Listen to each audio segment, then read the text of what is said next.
I'm making a video game. It's about a little boy who gets eaten by a monster on his way to grab a soda from the vending machine, and everything that happens after that.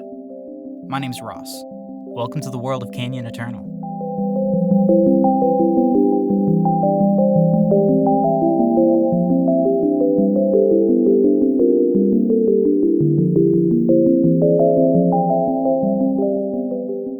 Hi, my name is Ross, and welcome back to the Canyon Eternal devlog series. In the last episode, I created 100 character portraits for dialogue for minor characters in my game. I can use these in dialogue, of course, and I can also use them as placeholder isometric models to place in the world. Now, after watching that video, you might have been wondering to yourself, Ross, how do you come up with so many quirky and offbeat and relatable characters whom I could easily imagine myself vibing with extremely hard? And I'll tell you how I do it.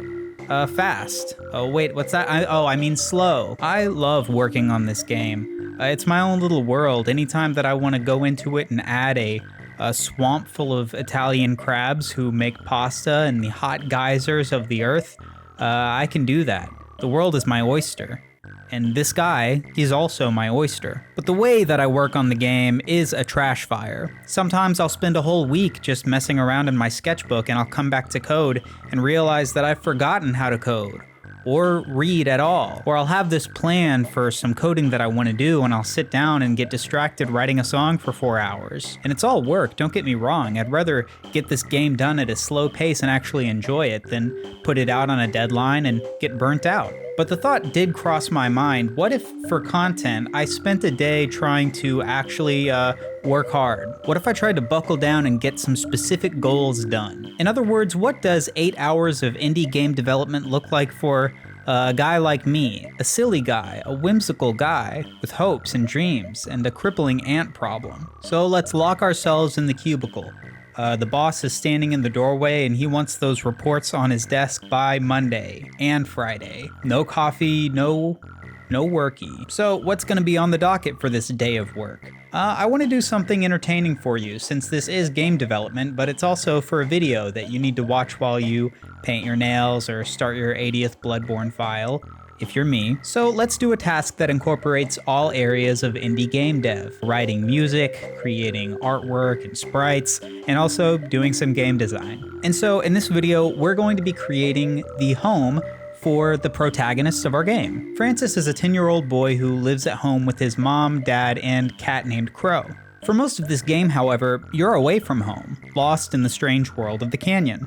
So when you make it back to your house, I want this area of the game to feel really cozy and inviting and fun. Like the Forever 21 shirt that you bought back in 2016 says,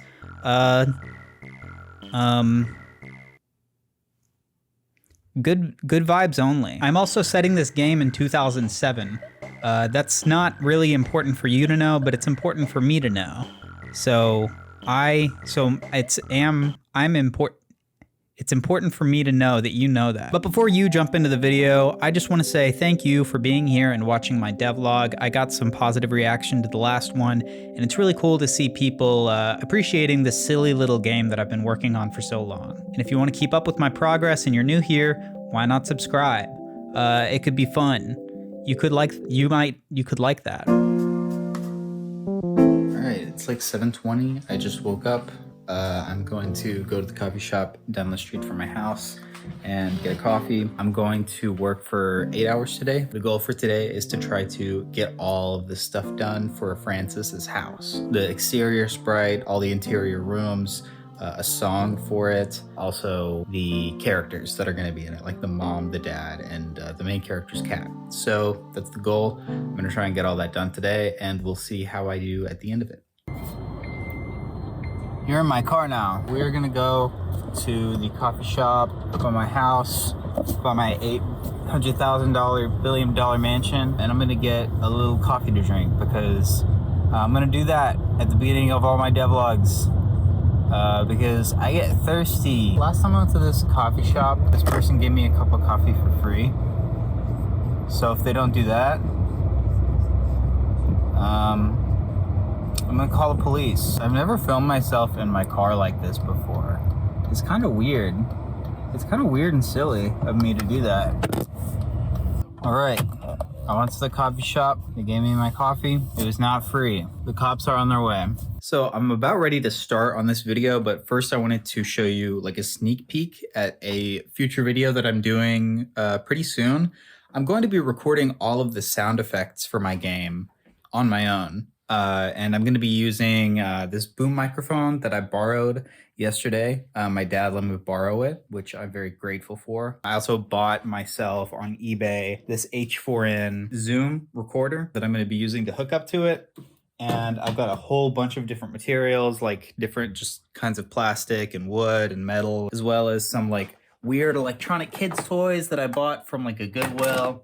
And I'm going to be making a video in which I make all the sound effects for my game. Definitely subscribe if you want to see that video in the future. So the way that we're doing this video today is in the morning, I'm going to be working in my new game design sketchbook, and I'm going to be designing the exterior and the interiors of Francis, the main character's home, as well as the portraits and game models, like the isometric models for his mom, his dad, and his cat. If I have time, at the end of the day, like in the late afternoon, I'm gonna be trying to make a musical theme for the house, something really cozy and comforting and fun. If I don't have time for that, it's all good. I was looking at my schedule for today and there's a lot that I'm trying to get done. And if I don't have time to do the music, that's all right, but we're gonna try.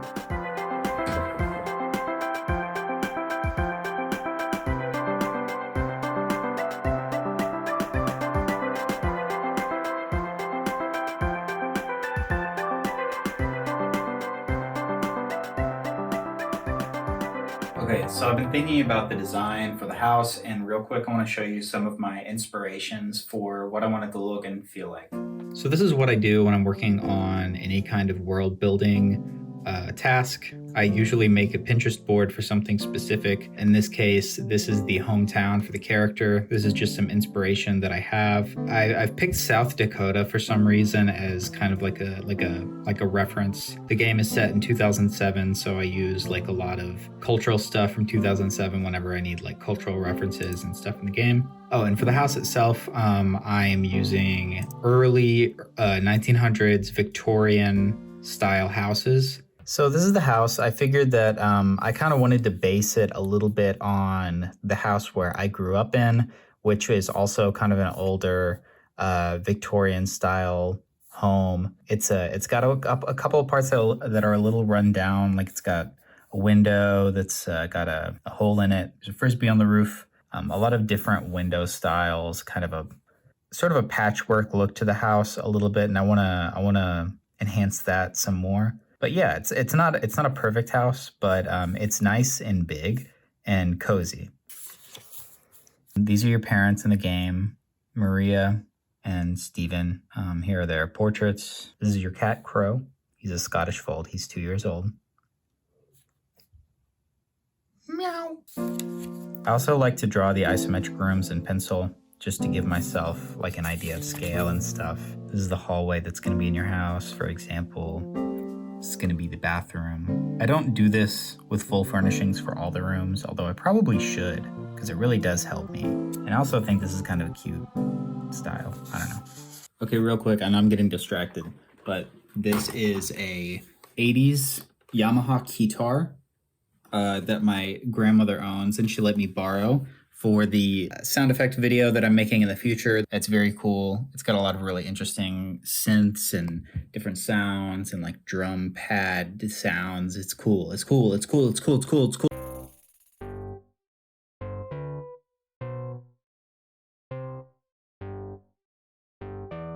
All right, so I finished the outline of the house and most of the detailing. I figured out that I don't want to use like any colored outlines. I would rather use just black outlines, and for smaller details, just use a smaller brush.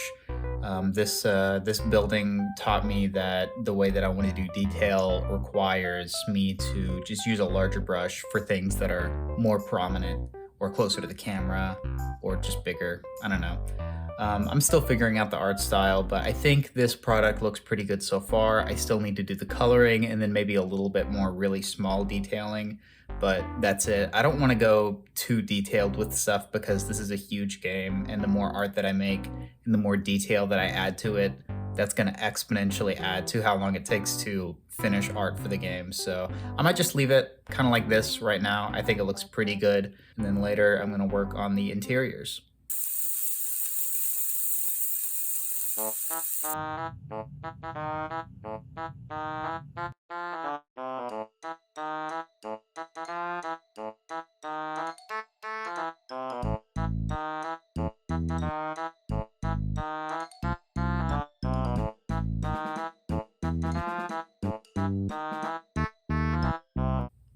Hello. Hi.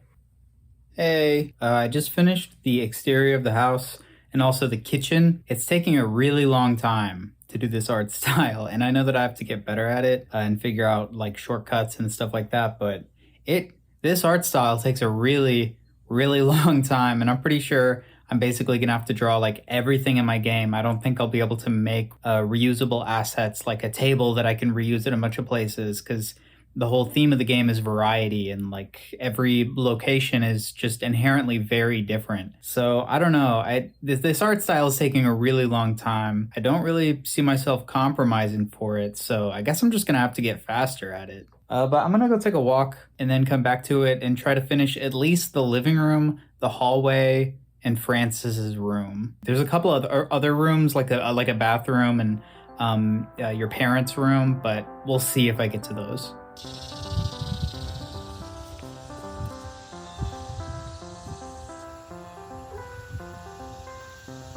So quick update here is the kitchen colored.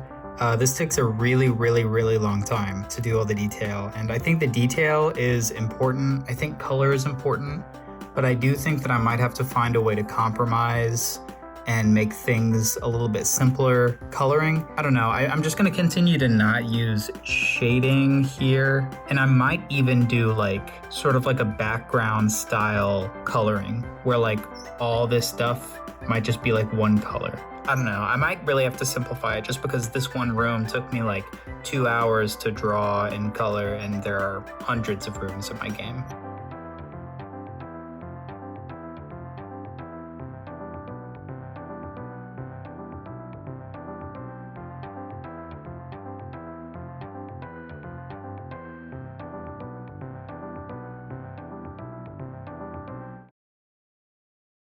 And here we are. It is the end of my day of actual real work. Here's what I got done in a day. I had lofty goals. I thought that I was going to be able to create the full exterior of the house, all of the rooms inside, the living room, the kitchen, the upstairs hallway, Francis's room, Francis's parents' room, and the bathroom, as well as the isometric models for the mother, father, and your cat, and maybe even their character portraits, and a little song.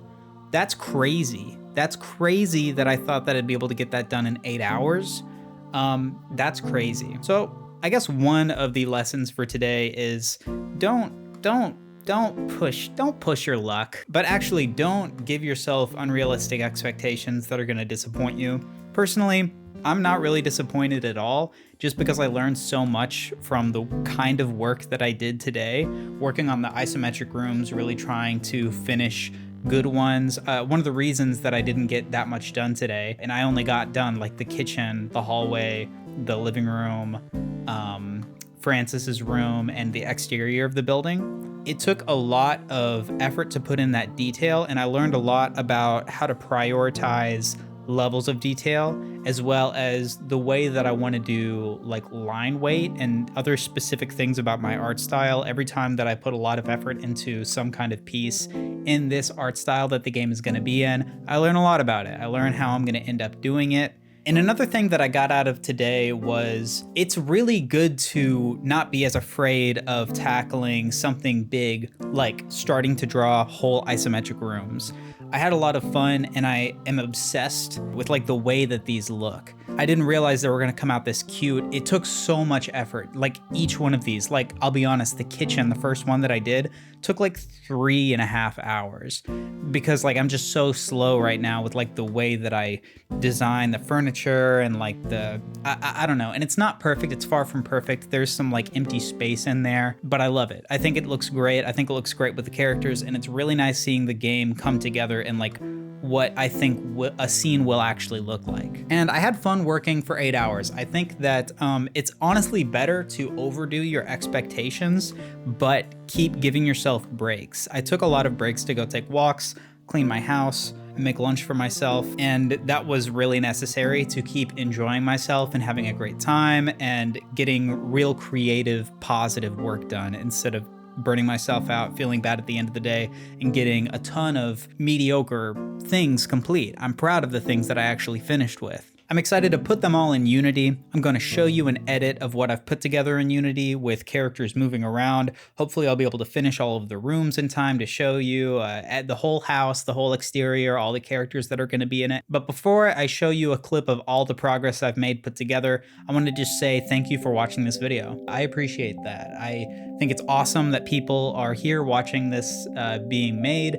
I'm really proud of this game. I love it so much, and I hope that you subscribe if you're interested at all in seeing how this game progresses in the future. And if you are looking for a way to support me in this project, donations to my Patreon mean a lot to me. There's only one tier.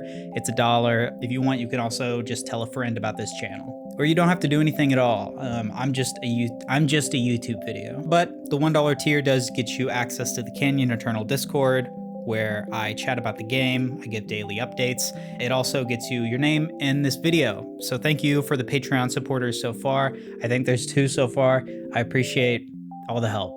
Thank you guys, and enjoy the edit. Have a great day.